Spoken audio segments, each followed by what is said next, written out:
No, this isn't Lewis Ringway's front room. It's just a quick review of Motorola handhelds for P25. Its first three are Astro Sabres, dating as far back as 1992. They replaced the original Motorola Sabre, which is an analog radio, and it was one of the first radios that operated on P25, albeit on the original VSELP system. They were later updatable to the IMBE system, which is in use today. This is a Model 1, no controls other than those on the top, no display. There's a Model 2 with limited controls, and a Model 3 with a full keypad and display. The Sabre was quite ahead of its time for handheld radio. If we think back to the 1990s and probably mid-80s, they came out in analog form as the Astro Sabre. And I used one like this at an American air base in the late 80s and 90s. So by no means a modern radio, but quite stylish in their own way. Some people hate them, but I think they were quite ahead of the time. And you saw them on the belt of every American policeman, usually in a leather holster. But, nice radio. Let's see if that one powers up. Yeah, there we go. A reasonable amount of controls on it. The drawback with all handhelds, it's my pet hate, is batteries. They're a battle to keep them charged. And these are old. Those two have got old NiCads in, and I've sawn that one in half and put some lithiums in it. So it's a bit of a neater battery. But they did do a small battery back in the day, I think. So, harking back to the Sabre, the Astro Sabre, here's one broken down into its component parts. And for those that want to dismantle one, the clue is you want to do those two screws at the bottom and withdraw the chassis through the top of the radio case. And we'll notice that once dismantled, that board is rather familiar for those that have worked on Sabres and Spectras, as there is the control board, the Vocon board, out of a Astro Spectra. Somewhat similar, not far off identical. In fact, the solder points for the connections for the Spectra are on this board anyway, so it's a universal board that they adopted for both radios, which is interesting, as the Astro Spectra came out at the same time as the Sabre, so they exploited the use of both boards.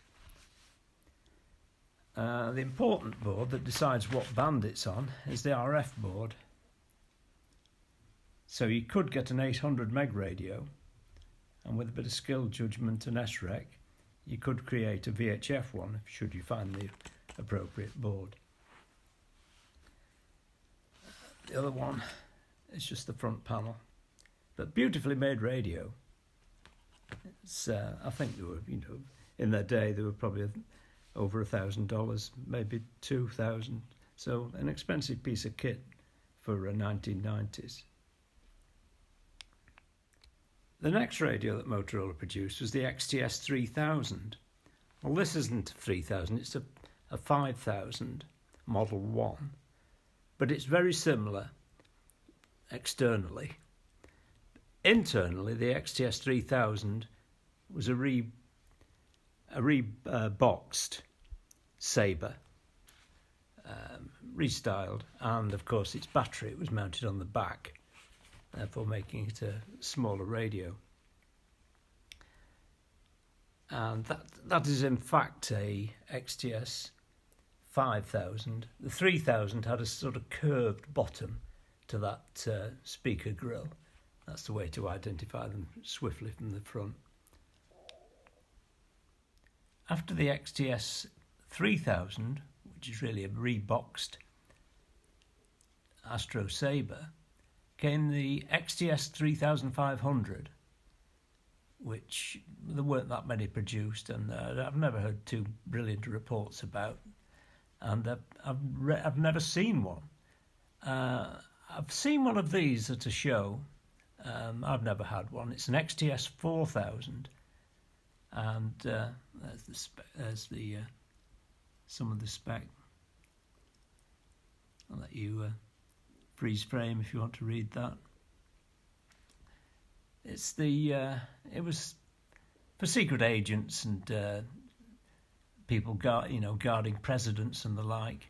They just slipped in the pocket like a flip-top mobile phone. So I think they're only about half a watt out, so they'd be used within a building or lurking next to some vehicles. Next we come on to the XTS 5000 series, and there we go, there's three of them. There's a Model 1, no display, no buttons. There's a Model 2 in shiny yellow, possibly for the fire service, with a limited amount of buttons. And a Model 3 with a full keypad. And these were a completely new build from the early XTS 3000s. But again, they've got a logic board and RF board, so swapping and changing can be done. And then if we move on past them, and one other thing to note is these use different software than the earlier models, the 3000 and the Sabres. So more up-to-date software that will run on 64-bit computers, unlike the earlier Sabres, XTS 3000s, and for on the mobile side, the Spectras. They were all 32-bit and required a rib box. These don't. It's straight out of the PC into the radio via the fancy connector on the side. No rib box needed. Moving along, we now come to XTS 2500, which is a smaller radio than the 5000, and it uses a battery similar to, but not the same as, a GP340, pretty everyday radio. But that one's got a GP340 battery on it. I don't know if I've got. That's a genuine XTS 2500 battery. Clue is the contacts on the back are slightly different spacing from the bottom, so they won't work in each other's charger, but that's not a major issue. And again, we can see Model 1. I think that's a 1A, I'm not sure. I think it's a 1A. It's got a display on it. That one's got a display with some buttons. So it's a Model 2. I don't have a Model 3 in that format. And the end one is an XTS 1500. And I think they just have less features. It looks very similar to a 2500, but it's got less features. I think you can't switch between low and high power easily. I think you have to set a channel low and a channel high if you wanted to do that. But I've never looked in great detail at that. And of course, coming along to the end, APX portables. There we are, enough said. A quick look at battery chargers for the Motorola portables. That's a vehicle adapter, where you can put the radio in here, press the front button, a little arm swings across, connects to a special connector that you can add onto the antenna, and it will charge the batteries as well. And you can also take audio out of it. And this is a dismantled one. I'm no great fan of them, to be honest. They're just a mechanical nightmare, but I think they were a tremendous price. And that is an impress charger, which exploits the impress type battery. I think that might be one in it. And yeah, they work nicely, but the battery counts the number of times it's been charged. It knows how old it is, and should it fail on any of those grounds, it'll scrap itself. It won't charge. There's a standard charger that just charges the battery normally.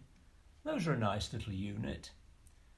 The vehicle adapter with a cigar plug on the end, I quite like those. Quite neat just for charging in the vehicle, and can be found quite cheap at rallies in the States whenever we can get there.